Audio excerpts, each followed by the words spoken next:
ہر شخص کو موت کا مزہ چکھنا ہے اور تم کو قیامت کے دن تمہارے اعمال کا پورا پورا بدلہ دیا جائے گا۔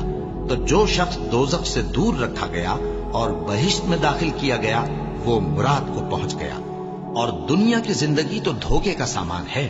ہر شخص موت کا مزہ چکھنے والا ہے، پھر تم ہماری ہی طرف لوٹ کر آؤ گے، اور کسی شخص میں طاقت نہیں کہ اللہ کے حکم کے بغیر مر جائے۔ اس نے موت کا وقت مقرر کر کے لکھ رکھا ہے، اور جو شخص دنیا میں اپنے اعمال کا بدلہ چاہے اس کو ہم یہیں بدلہ دے دیں گے، اور جو آخرت میں طالب ثواب ہو اس کو وہاں اجر عطا کریں گے، اور ہم شکر گزاروں کو عنقریب بہت اچھا صلہ دیں گے۔ اور کاش تم ان ظالم یعنی مشرک لوگوں کو اس وقت دیکھو جب موت کی سختیوں میں مبتلا ہوں اور فرشتے ان کی طرف ہاتھ بڑھا رہے ہوں کہ نکالو اپنی جانیں۔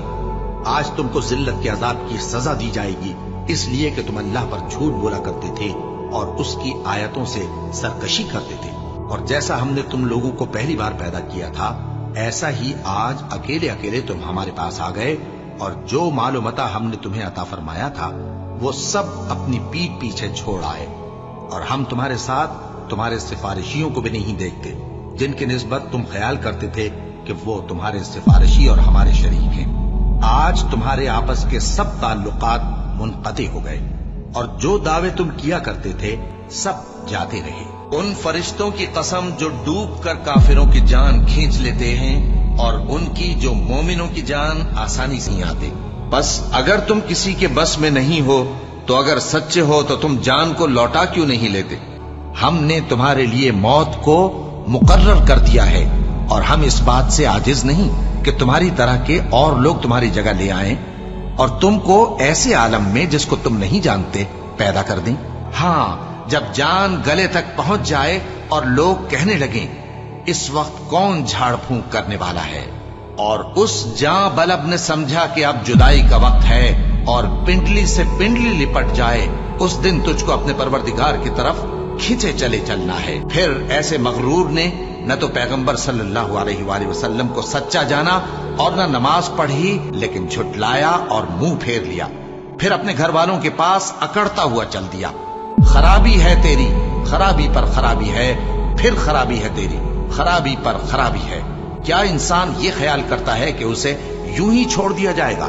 کیا وہ منی کا جو ٹپکائی جاتی ہے ایک قطرہ نہ تھا، پھر لوتھڑا ہوا، پھر اللہ نے اس کو بنایا سو اس کے اعضاء کو درست کیا، پھر اس کی دو قسمیں بنائیں، مرد اور عورت۔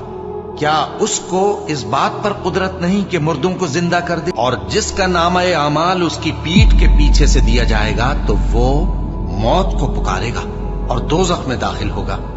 وہ اپنے اہل و عیال ہی میں مگن رہتا تھا، وہ تو خیال کرتا تھا کہ اللہ کی طرف لوٹ کر نہ جائے گا، کیوں نہیں؟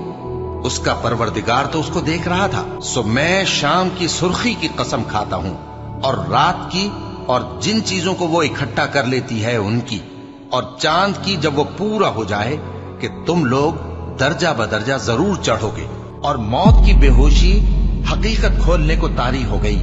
اے انسان، یہی وہ حالت ہے جس سے تو بھاگتا تھا، اور سور پھونکا جائے گا، یہی عذاب کی دھمکی کا دن ہے۔ اور ہر شخص ہمارے سامنے اس حال میں آئے گا کہ ایک فرشتہ اس کے ساتھ ہانکنے والا ہوگا اور ایک اس کے اعمال کی گواہی دینے والا۔ یہ وہ دن ہے کہ اس سے تو غافل ہو رہا تھا، اب ہم نے تجھ پر سے پردہ اٹھا دیا تو آج تیری نگاہ تیز ہے۔ اور اس کا ہم نشی فرشتہ کہے گا کہ یہ اعمال نامہ میرے پاس تیار ہے۔ حکم ہوگا کہ ہر سرکش ناشکرے کو دوزخ میں ڈال دو، جو مال میں بخل کرنے والا، حد سے بڑھنے والا، شبہ نکالنے والا تھا، جس نے اللہ کے ساتھ اور معبود مقرر کر رکھے تھے، تو اس کو سخت عذاب میں ڈال دو۔ اس کا ساتھی شیطان کہے گا کہ اے ہمارے پروردگار، میں نے اس کو گمراہ نہیں کیا تھا بلکہ یہ آپ ہی رستے سے دور بھٹکا ہوا تھا۔ اللہ کہے گا کہ میرے حضور میں رد و قد نہ کرو، میں تمہارے پاس پہلے ہی عذاب کی وعید بھیج چکا تھا۔ میرے ہاں بات بدلہ نہیں کرتی، اور میں بندوں پر ظلم کرنے والا نہیں۔ وہی جان بخشتا اور وہی موت دیتا ہے، اور تم لوگ اسی کی طرف لوٹ کر جاؤ گے۔ اور جو مال ہم نے تم کو دیا ہے اس میں سے اس وقت سے پیشتر خرچ کر لو کہ تم میں سے کسی کی موت آ جائے تو اس وقت کہنے لگے کہ اے میرے پروردگار، تو نے مجھے تھوڑی سی اور مہلت کیوں نہ دی